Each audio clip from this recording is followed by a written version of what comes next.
The Sahara, a vast waterless sea where life claws for purchase in the shifting sands. But it wasn't always that way, and it won't be forever. You could say the Sahara is just going through a little dry spell.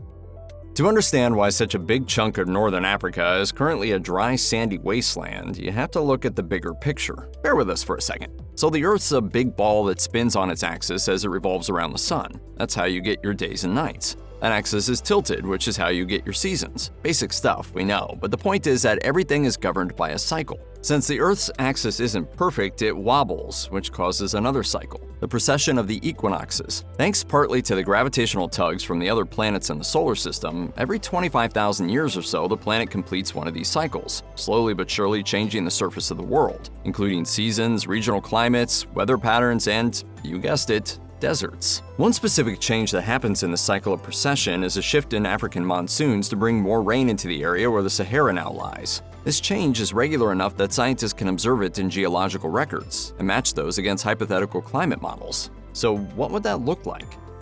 When the Earth's axis is placed so that North Africa receives more rain than it does now, it's referred to as a North African humid period. Not the most thrilling name, but hey. The reason we know about it is thanks to a planetary climate model based on that precession we just mentioned, a model that surprisingly predicted cyclical wet periods for North Africa. So scientists dug into areas with long-term sediment buildup and pulled core samples that allowed them to examine the sediment from different eras, which had built up over time in distinct layers. Wouldn't you know it, those core samples matched up to the model, giving the cyclical nature of North African humid periods a lot more credence. Occasionally, the real-world samples skipped an expected humid period, seemingly during ice ages when the ice exerted its own effect on the climate, but even those periods were wetter compared to the eras before and after them. In total, researchers were able to confidently identify 230 distinct North African humid periods in the marine cores they studied.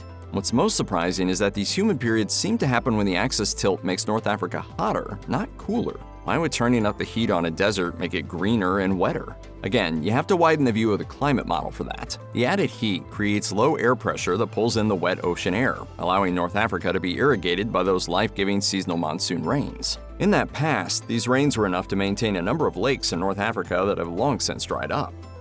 The last North African humid period lasted from about 11,000 years ago to 5,000 years ago, ending well within human history. We also know that human beings took advantage of it. Rock carvings made by prehistoric people in various sites in the Sahara depict what must have been a much greener environment. The carvings show animals like elephants and giraffes, which no longer live in the region. There's also evidence that people herded cattle, which is a fairly water-intensive business. But we don't even need to study rock pictures to know that the Sahara has changed. Even in recorded history, North Africa was wetter and more fertile than it is today. Two of the most agriculturally important provinces for the Roman Empire were in North Africa and Egypt. Most of Egypt's fertility came from the Nile Valley, of course, but North Africa produced so much food that it became Rome's most important supplier of grain, not to mention a source of legumes, olives, oil, pickled fish, and preserved fruit for those who could afford it. Your country has proved to be rich in plunder for my husband. All that African grain was actually incredibly important to the Roman Empire because it allowed Rome to provide cheap and, later, free food to its citizens. If the region looked more like what it does today, it could have entirely changed Roman history.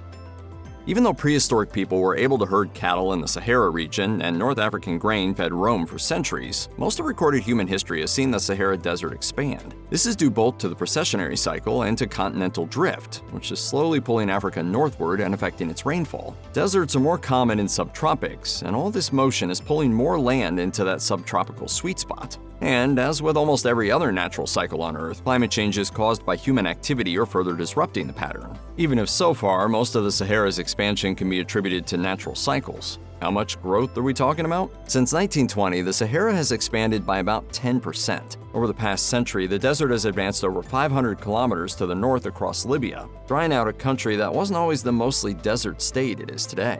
In Mali, the desert is advancing southward by 48 kilometers each year, and there's no reason the desertification has to stop in the Mediterranean. By 2100, some scientists project that conditions like those in the Sahara will extend into southern Europe and Asia Minor, desiccating parts of Turkey, Cyprus, Greece, Italy, Spain, and Portugal. The expanding Sahara has caused trouble for people in its path, as life on a grassland is usually easier than life in a desert. Everyone always says the same thing about it. I don't like sand.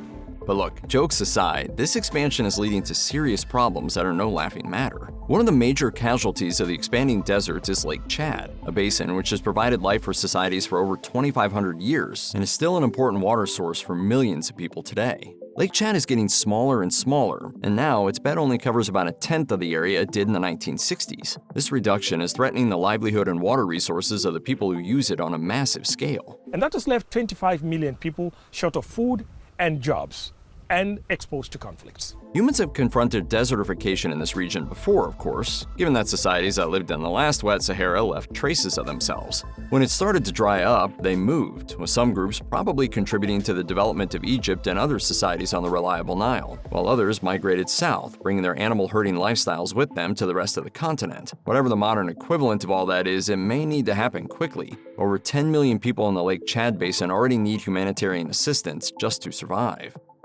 There are efforts to stop, or at least slow, the expansion of the Sahara Desert to give people time to adapt. A particular focus is on the Sahel, the band of territory immediately south of the Sahara, which crosses the continent from Atlantic-facing Senegal to Eritrea on the Red Sea coast. Sahel is Arabic for shore, implying an understandable depiction of the Sahara as a sandy sea. Changes in the semi-dry Sahel are straining food supplies and contributing to political instability in multiple countries. An alliance of 11 affected countries came together to put up a Great Green Wall across the southern edge of the Sahara, with other countries later joining to bring the total to 22 nations. Land use problems like overgrazing are accelerating desertification, and so the Great Green Wall initiative hopes to address the issue by involving local people and finding more sustainable solutions. There's a lot of tree planting, but that's far from the only aspect. Each of the participating countries is free to pursue its own version of the project's shared goals, with the hope of building a chain of restored, thriving landscapes from coast to coast through the Sahel that can withstand climate change and increase food security for the region's populations. Because you know what they say.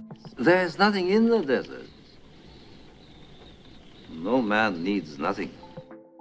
All that said, let's get back to that whole "the Sahara won't always be a desert" thing, and why it's not necessarily a good thing. The Sahara is currently getting a taste of its green past and future thanks to a handful of recent weather anomalies. In September 2024, a cyclone on an unusual path dropped rain on Morocco, Algeria, Tunisia, and Libya, temporarily filling dry lake beds and greening the landscape with a burst of vegetation. Also in 2024, higher-than-usual rain soaked other parts of the deserts, with particularly big increases in greenery in Chad, Sudan, and Eritrea. It's tempting to see this as good news on an almost biblical scale, with a freshly irrigated desert turning lush and fruitful. While it's an inspiring visual, the sudden rains also undermine the one thing most essential to human thriving: predictability. Millions of people found themselves at risk of flooding, and the rains were not universal, meaning some areas found themselves in drought even as their neighbors dealt with devastating floods that claimed multiple lives. 9 states are affected, while more than 2,000 houses have been completely collapsed.